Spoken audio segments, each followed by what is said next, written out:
आऊज़ुबिल्लाहिमिनश्शैतानिर्रजीम बिस्मिल्लाहिर्रहमानिर्रहीम। शुरू अल्लाह के पाक नाम से जो बड़ा मेहरबान और नहायत रहम करने वाला है। मैं डॉक्टर आबिद सुल भुट्टा, assistant professor department of computer science, commerce university Lahore campus.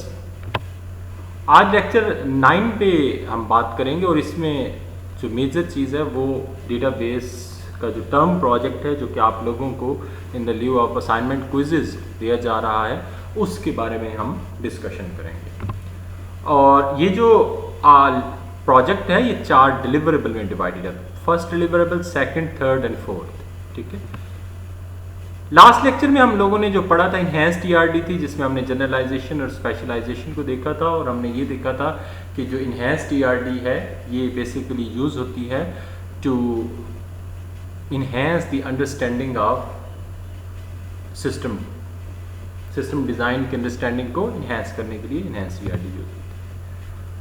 Overall term project is divided into 4 deliverables, and for each deliverable the students are asked to submit a document, and after checking the documents you will ask to incorporate the changes। मतलब ये एक iterative project है जिसके अंदर आप लोगों को with the passage of time feedback दिया जाएगा और इसमें आपके लैब के इंस्ट्रक्टर भी और क्लास के जो टीचर हैं, मैं हूँ या दूसरे टीचर्स हैं। अच्छा, इसमें मैं एक बात क्लियर करता जाऊँ, ये स्पेसिफिकली मैं अपने जो स्टूडेंट्स हैं उनके लिए लेक्चर रिकॉर्ड कर रहा हूँ क्योंकि पिछले हफ्ते मैंने कोई लेक्चर रिकॉर्ड नहीं किया। उसकी रीज़न यही थी कि मैंने आपके इंस्ट्रक्टर्स को कहा कि वो जो प्रोजेक्ट है जो उन्होंने करवाना है उस प्रोजेक्ट के बारे में अपने स्टूडेंट्स को गाइड करें। तो जिसमें डॉक्टर हामिद तुराब, मैडम सामिया और अब्दुल कयूम साहब वो अपने मुताबिक स्टूडेंट्स के प्रोजेक्ट को गाइड कर रहे होंगे। ये जो प्रोजेक्ट है स्पेसिफिकली मतलब मेरे स्टूडेंट्स के लिए है। अगर आपके क्लास के इंस्ट्रक्टर्स जो हैं वो इस चीज़ को फॉलो करें तो फिर आप इसके अकॉर्डिंगली बना सकते हैं। अदरवाइज़ ये मेरे अपने स्टूडेंट्स जो कि BCS सेक्शन C और D के स्टूडेंट्स हैं, ये B और C के स्टूडेंट्स हैं, स्पेसिफिकली उनके लिए है। Finally the project is to develop using the only the backend technology of SQL server. अच्छा, इस प्रोजेक्ट में स्टूडेंट्स जो जिस तरफ मेरा ध्यान होता है वो सिर्फ और सिर्फ बैकएंड टेक्नोलॉजीज पे होता है। फ्रंट एंड बहुत आसान है। फ्रंट एंड का मतलब ये है कि आपने कोई भी थर्ड जनरेशन लैंग्वेज यूज़ करनी है, PHP यूज़ करनी है, ASP.NET यूज़ करनी है, C# यूज़ करनी है, जावा यूज़ करनी है, कोई भी यूज़ करनी है और आपने उसे डेटाबेस को कनेक्ट करके उससे रिपोर्ट्स प्रोड्यूस करनी है और यहाँ से इंटरफेस से डाटा आपने टूवर्ड्स डेटाबेस शिफ्ट करना है। ये बड़ा ही जो है ना वो सादा सा काम है, लेकिन इस कोर्स में चूँकि मैं आपको कोई भी फ्रंट एंड टेक्नोलॉजी नहीं पढ़ा रहा हूँ, सो मेरा फोकस इस प्रोजेक्ट के अंदर सिर्फ बैकएंड पे रहेगा। अब बैकएंड का क्या मतलब है? बैकएंड का मतलब ये है कि जी आप उसमें जो प्रोसीजर्स हैं और ट्रिगर्स हैं और इंजर्शन भी प्रोसीजर से करेंगे और रिपोर्ट्स भी थ्रू प्रोसीजर आप प्रोड्यूस करेंगे। बड़ा एक हेल्दी इन्वायरमेंट आपको बैकएंड जितने भी आपके डेटाबेसेस हैं वो प्रोवाइड करते हैं, जिस पे अगर आप उसके अंदर SQL को इनकॉर्पोरेट करें तो आपके लिए बड़ा आसान होता है रिपोर्ट्स को प्रोड्यूस करना। और मैं अपने स्टूडेंट्स को ये रिकमेंड करता हूँ कि बजाय आप फ्रंट एंड टेक्नोलॉजी पे जाने के, फ्रंट एंड टेक्नोलॉजी भी ज़रूरी है क्योंकि उसके बगैर यूज़र इफेक्टिवली आपके उस सिस्टम से इंटरेक्ट नहीं कर सकता, तो वो ज़रूरी है कि फ्रंट एंड भी होना चाहिए। लेकिन बैक एंड अगर आपने अच्छा किया हुआ है तो आपके डेटाबेसेस स्ट्रॉन्ग भी रहते हैं और सिक्योर भी रहते हैं। प्रोसीजर्स होंगे, ट्रिगर्स होंगे, ये आप लैब में पढ़ चुके होंगे, इनको आपने इनकॉर्पोरेट करना है। अब आपका जो पहला डिलीवरेबल होगा ये आपका असाइनमेंट 1 होगा, क्विज होगा। ठीक है। इसमें आपने प्रपोजल और डिस्क्रिप्शन देनी है। प्रपोजल का क्या मतलब है? प्रपोजल का ये मतलब है, फॉर इंस्टेंस आप लोग ये कहते हैं कि जी मैं एक फार्मास्यूटिकल कंपनी है जो कि रिटेल का काम करती है, मैं उसके लिए जो है ना ये ऑटोमेटेड सिस्टम बनाने के लिए जा रहा हूँ। अच्छा, अब यहाँ पर जो स्टूडेंट्स मिस्टेक करते हैं वो ये मिस्टेक करते हैं कि वो पहले ये सोच लेते हैं कि जी हम ये काम जो है रिटेल का उसका ऑटोमेटेड सिस्टम बनाएंगे, लेकिन वो उसकी रिक्वायरमेंट्स प्रॉपरली नहीं गैदर करते। उसकी ये रीज़न ये होती है कि या तो वो सिस्टम उनको अवेलेबल नहीं होता।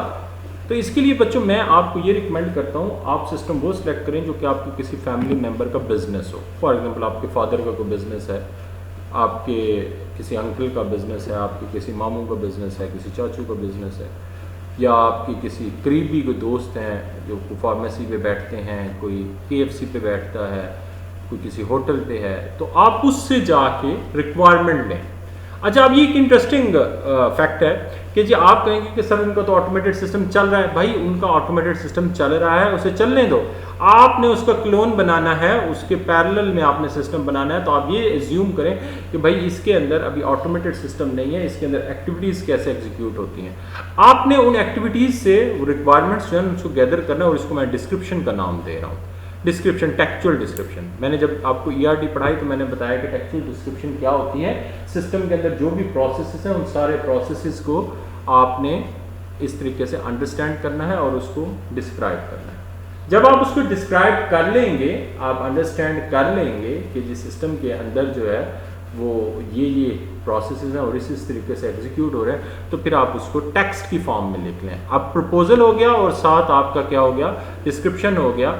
अच्छा, अब इसमें एक बात लिखी हुई, ऑर्गेनाइजेशन मस्ट बी ओरिजिनल।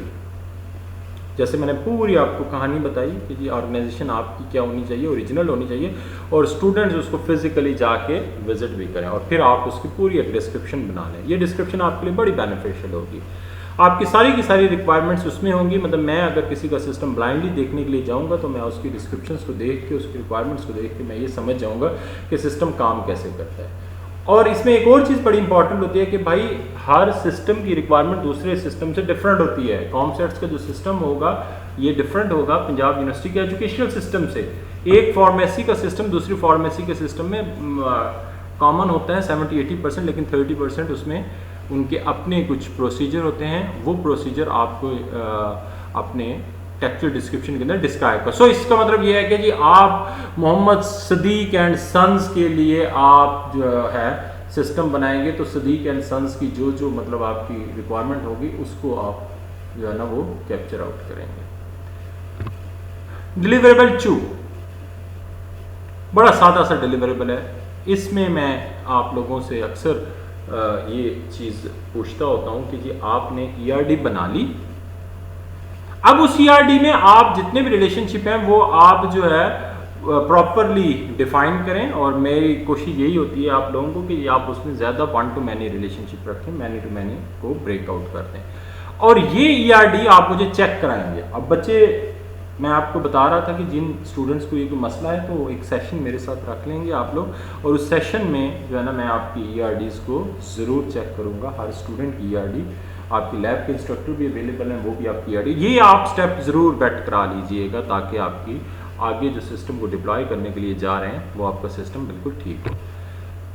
तीसरी assignment deliverable 3 quiz 3। The deliverable 3 includes the creation of relational schema from the proposed ERD after normalization. Normalization में आज लेक्चर ये भी अपलोड कर रहा हूँ, और नॉर्मलाइजेशन की कुछ चीज़ें जो है वो मैं आपको ईआरडी में भी बता चुका हूँ।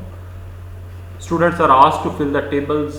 They form the real organizational data fabricated by using it or faker library or any language. पहला स्टेप ये है कि जी आपने उसको पकड़ना है, क्या नाम है, अपनी ईआरडी को, और उस ईआरडी को नॉर्मलाइज करना। मतलब ये है कि जी ईआरडी एज सच जैसे कि जैसे है वैसे कि वैसे आपके सिस्टम में डिप्लॉय नहीं हो सकती। तो सिस्टम में ईआरडी को आपको डिप्लॉय करने के लिए से पहले उसको नॉर्मलाइज करना पड़ता है, जो मैंने पहले भी आपसे डिस्कशन की थी कि नॉर्मलाइजेशन और क्या होती है। बाकी आप नॉर्मलाइजेशन के मेरे लेक्चर सुन लेंगे। अच्छा, अब जब आपने सारे टेबल क्रिएट कर लिए, रिलेशनशिप मैनी टू मैनी को ख़त्म कर लिया, और आप अब क्या करेंगे, अब आप उसको डिप्लॉय करेंगे सीक्वल सर्वर पे। ये एक स्ट्रिक्ट कंडीशन है कि आपने माइक्रोसॉफ्ट का सीक्वल सर्वर, इसका वर्जन 2010 के बाद का कोई भी आप वर्जन यूज़ कर सकते हैं, ठीक है।